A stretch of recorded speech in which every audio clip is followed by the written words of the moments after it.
Hello, I am Manuel. This is video review of week 2 of Understanding Language MOOC Future Learn University of Southampton 3rd edition. Hi, I'm Steve White. I'm a web science student here at the University of Southampton, and I also work on various English for academic purposes projects at the university. So, shall we get straight into some figures? Sure. Well, this week we have already 2,050 people who have finished the course, and we have solved 6 statements of participation. Let me check. We have a total so far of 30,000 comments, more or less, as of Thursday. So it's not the end of the week, but we have already 30,000 comments. Thing is, there are 25,000 comments that they belong to the content of week 1, which makes us think that there are many people that are joining us this week, which is great. And for week 2, we have we have 4,000 comments, which is quite a lot. Thank you very much for all those comments. They are all really interesting, and we encourage you to keep posting more comments. This week, there have been 3 main big topics. One is CLIL, another one is TBLT, and another one is classroom culture. We will start with classroom cultures. Steve? Yeah. So on the theme of classroom culture, we've had a lot of activity and a lot of interest on the discussion forums, and a lot of participants have raised the issue of how student and parent expectations about classes and about education can really affect the classroom culture, and also about how the examinations or tests have an influence on that culture.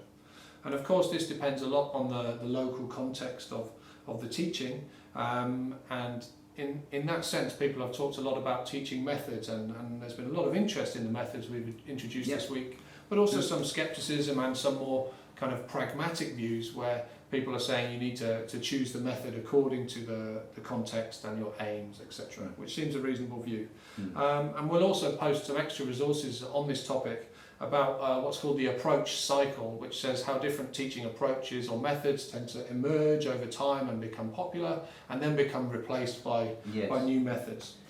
These extra resources are in, where are they? In the step that of this video? Yes? Exactly, this video yes. They'll be included at the step at the bottom of this video. And also we'll put something in about ideas about the post-method condition, which is the idea that we have moved beyond single methods for teaching that are universally applicable, and that you need to make these pragmatic choices. And we'll post an essay by Scott Thornbury on that topic there.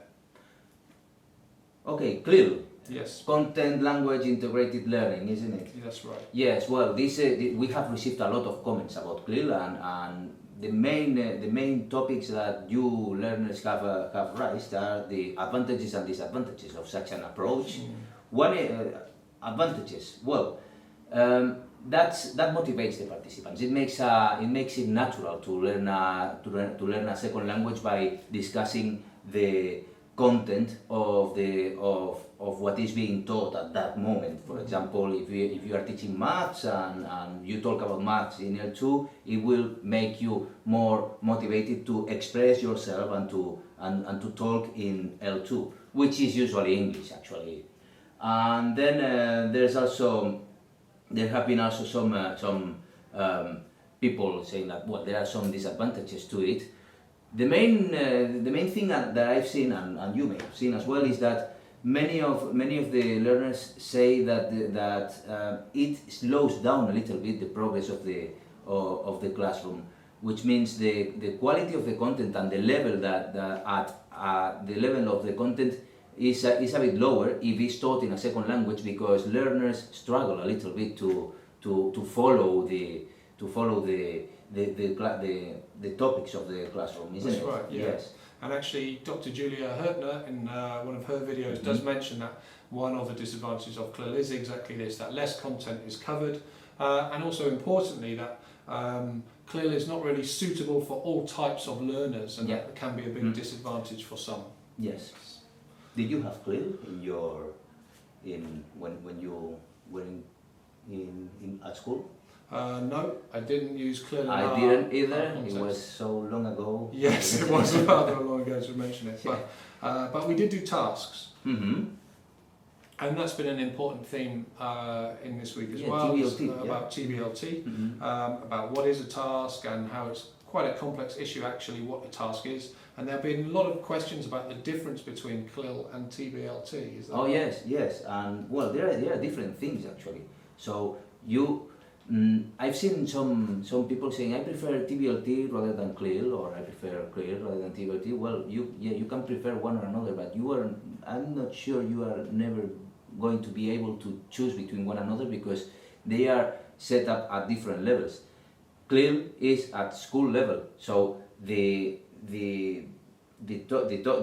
approach is during the whole year, isn't it? That's right. And TBLT is only taught in the language lessons. If there's English being taught at school, you will be adopting TBLT as a teacher in the English classroom, not in the maths classroom, for example. So that's the main difference, I think, and that's why comparing them is a bit difficult because we are comparing different things. That's right.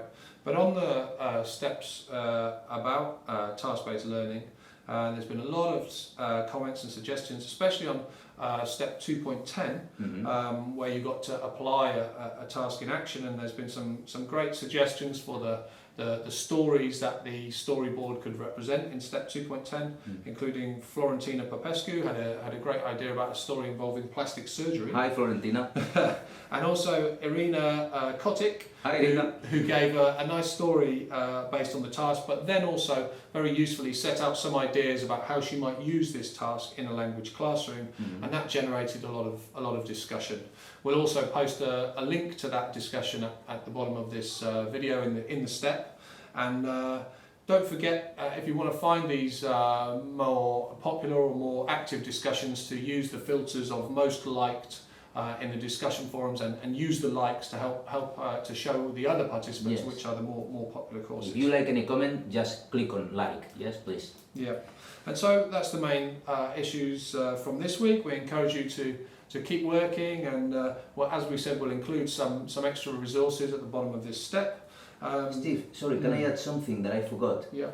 The Padlet. Thank you very much for your pictures of your classrooms in the Padlet. That's in step 2.6. And thank you also for giving us pictures of empty classrooms and not showing the children in the classrooms. There are some pictures with children, but we cannot really see the faces. So thank you for respecting the privacy of all those children, and thank you for sharing these nice layouts of these classrooms. Have you seen any? Yeah, they're really interesting, and I think it really helps to build a sense of community on the course, to see where the other teachers are working and conducting their daily lives. So that's really great. As we said, thanks for all the comments and all the activity. Keep working, and we'll see you next week for technology in language learning and teaching, which is, as web scientists, is something that we're both very interested in. Yeah, that's going to be an interesting one actually. Yeah. Thank you very much. Bye-bye. See you next week. Bye bye.